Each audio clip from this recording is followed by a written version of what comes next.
Welcome back to Simply Terrifying. It's St. Patrick's Day. Okay, anyway, I am so sorry for that. Oh my god, that was so fun though. Alright, today's episode, we're focusing on St. Patrick's Day, because why not?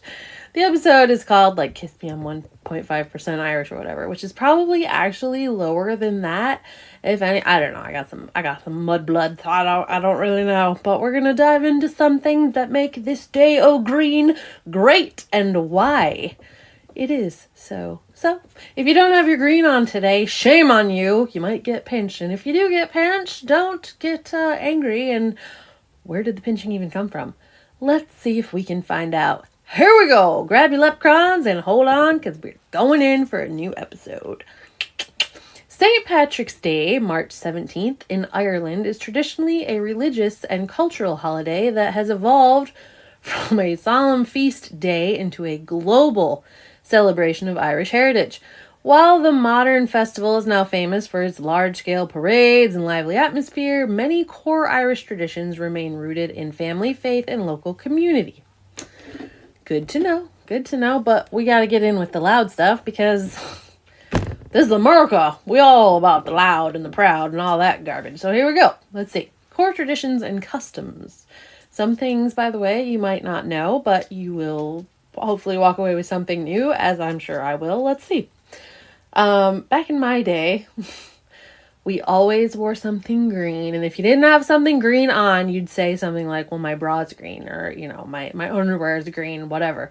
And then, if you weren't wearing it, people were just, some people were assholes about it. They got, the nails in, I don't know where the pinching came from necessarily. I don't know if it's, a shame on you thing or whatever, but, I'm actually curious about that. The whole kiss me, I'm Irish thing.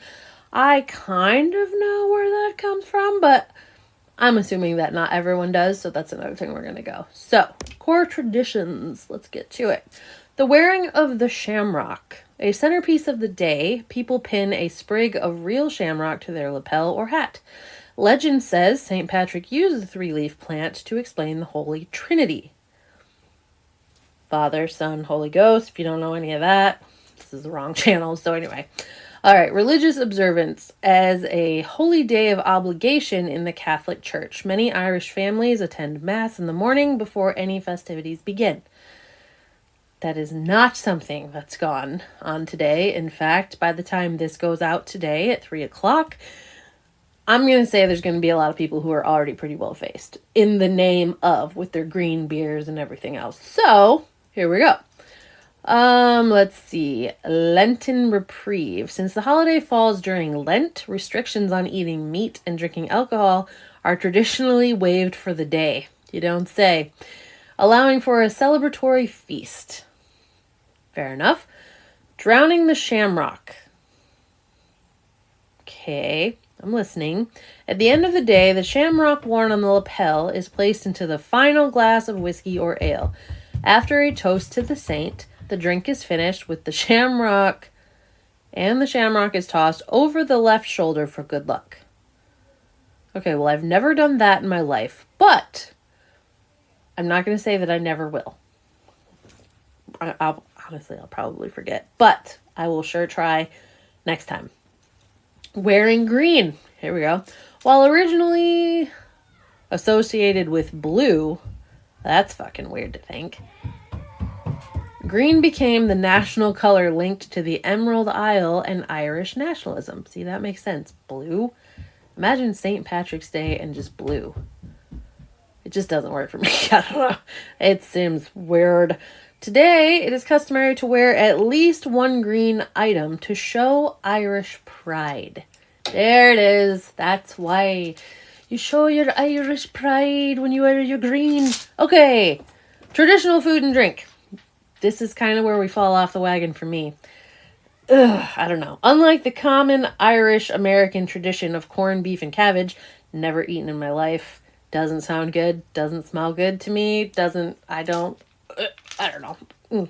Traditional meals in Ireland often feature different staples, such as bacon and cabbage. Back to that cabbage again. The most traditional celebratory meal, typically using a loin of bacon. Irish stew, a hearty dish made with lamb or beef, potatoes, or root vegetables. Not horrible. I could get on with some Irish stew, maybe. Soda bread, a classic dense bread made with buttermilk, often marked with a cross on top to let the devil out. Hold on. Often marked with a cross on top to let the devil out. Never had the soda bread with a cross. The possibly devil out. Okay. Anyway, I don't know. Potatoes. I can get on board with some potatoes. Featured in various forms like boxty potato pancakes, I guess, or Colcannon mashed potatoes with kale or cabbage. Why are you always going back to the freaking cabbage? I'm not going to eat it. Stop it. Moving on. Guinness and whiskey. These are the quintessential tipples. That's fun to say. Tipples used to toast the saint in local pubs.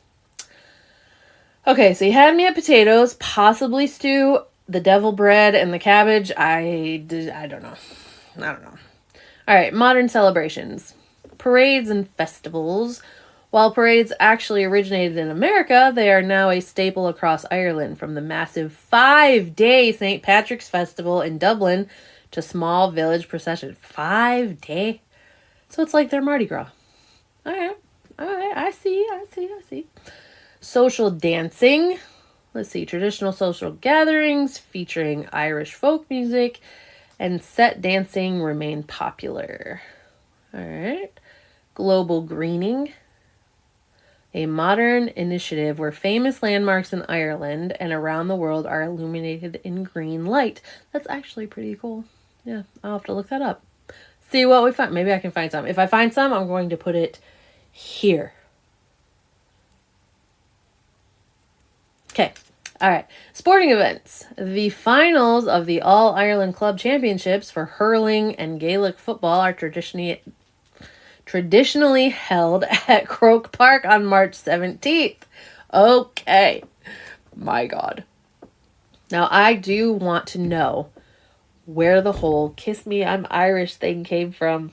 Oh my God, don't do that. Hold on 1 second. Okay. All right, anyway. Let's see. Popular origin stories for the phrase "kiss me, I'm Irish." It's a playful reference to the legend of the Blarney Stone at Blarney Castle in County Cork, Ireland.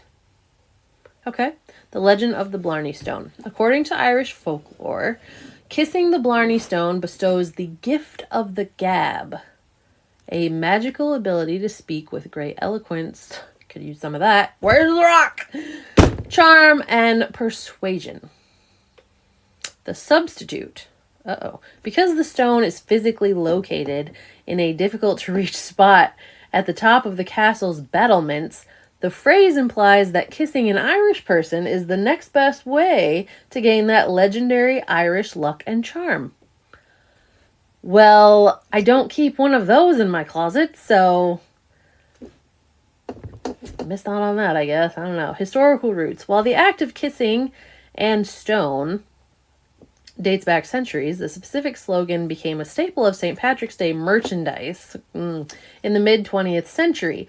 One of the earliest documented uses was on buttons sold at New York City St. Patrick's Day Parade before 1963. So it's been around a minute. And I'm sure you've seen it on a t-shirt in stores or necklaces. I'm sure some drunk broad will probably prop up on you, if they see your red hair or if you happen to be wearing green and just be like, "Kiss me, I'm Irish." Yeah. Popular origin stories about how the stone gained its power. Gotta think, that's a lot to go into a stone, right? And imagine how many people, even though it is hard to reach. I'm going to see if I can. This is the Blarney Stone. So you can see possibly how hard it is to reach. And yet some people actually do it. Like they will contort themselves and work their way up there and whatever. So anyway, let's see. What kind of myths explain how this stone got its, power or whatever? Let's see. One popular tale says a 15th century lord, Cormac, later McCarthy, was told by the goddess butcher that, to kiss the first stone he found on his way to court. He did so, spoke with incredible eloquence, won his case, and later built the stone into his castle. Okay. Another angle is Robert the Bruce. Another legend suggests the stone was a gift from the King of Scots, Robert the Bruce. Robert the Bruce. Okay. To McCarthy in 1314 as a thank you for Irish supporting during the Battle of Bannockburn. All of these names and things kind of sounds like I'm reading from like a kid's book. Okay. The last one we have, Queen Elizabeth I. The word Blarney itself reportedly entered the English language when Queen Elizabeth I, frustrated by McCarthy's smooth-talking excuses to avoid giving up his land, declared his reports were all Blarney. You know, one day my kids are going to repeat words that I've made up, and it's just going to be like an amazing thing. Like, one day I'll have grandkids running around saying words that I just totally fabricated out of just noises. It'll be so sweet. So exciting. Oh my goodness. Let's see. Oh, would you like to know more about the Blarney Stone's location? Let's see. Let's just put in yes. See what it gives me real quick. We got a minute or two. We'll see. So, the Blarney Stone is located at Blarney Castle, which is situated in Blarney Village, approximately 5 miles or 8 kilometers northwest of Cork City in Southern Ireland. Now, beautiful place, big tourist thing, especially for the believers, right? They are not only wearing green, but they are gonna kiss that stone. Some people go there just to do that. I don't know that I would take a trip just to make out with the stone, but I mean, if I'm already there, I guess I wouldn't rule it out. You know what I mean? I'm already there. It's so far away. Ugh. So you can visit the stone. Let's see. To kiss the stone. Oh, it actually gives us a play-by-play. To kiss the stone and gain the gift of gab. I've already got that. I'm going to say I've already got that. But you must climb to the top of the castle's tower. Lie on your back and lean backward over a gap in the battlements while holding on to iron rails. A staff member is on site to assist you and ensure your safety during the process. Okay. I imagine that before there was a standby staff member assisting people doing this, that probably maybe some people tried and failed. It's a major tourist attraction, and wait times can reach 30 to 60 minutes during peak hours. So basically, you're standing in a roller coaster line to kiss a rock that, 340 people in front of you already kissed, on top of the thousands every day that also kiss said rock. So, do you wipe it off first? Does that, lose some of its potency? I don't even know. What if a really bad luck guy kisses the rock before I do? Do I get his bad luck, or does, the charm of the stone overpower? It's a weird thing.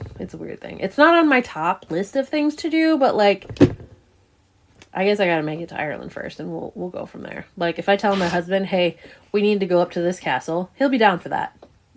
Totally. He's obsessed with castles. When I say that we need to go stand in this line, well, what's the line for? Tradition. We're gonna kiss a stone. You probably look at me like I was a little off. But hey, I will let you know if that happens. So, now we know all these fun different things. If you didn't know anything and you learned something, yay! And if you did know everything, well, congratulations. Good for you. And if you've been to this famous castle and you have in fact kissed the stone, put it in the comments because I want to know, did it actually change anything? Do you have the gift of the gab? I need to know. And I'm not going to Ireland anytime soon. So, it would just be easier if you're like, oh yeah, it totally works. Or, I actually kiss some saliva. Nope, don't do that. Don't you dare even say that. But anyway. Alright, so we're wrapping it up. Happy St. Patrick's Day, everyone. If you hadn't had a green drink or a green shirt or ask a random Irish person to kiss you because you don't have a stone, I mean, Go do all the things. Have a great rest of your day. Thank you so much for watching. Make sure to like, subscribe, share, all that fun junk, and we will see you next time.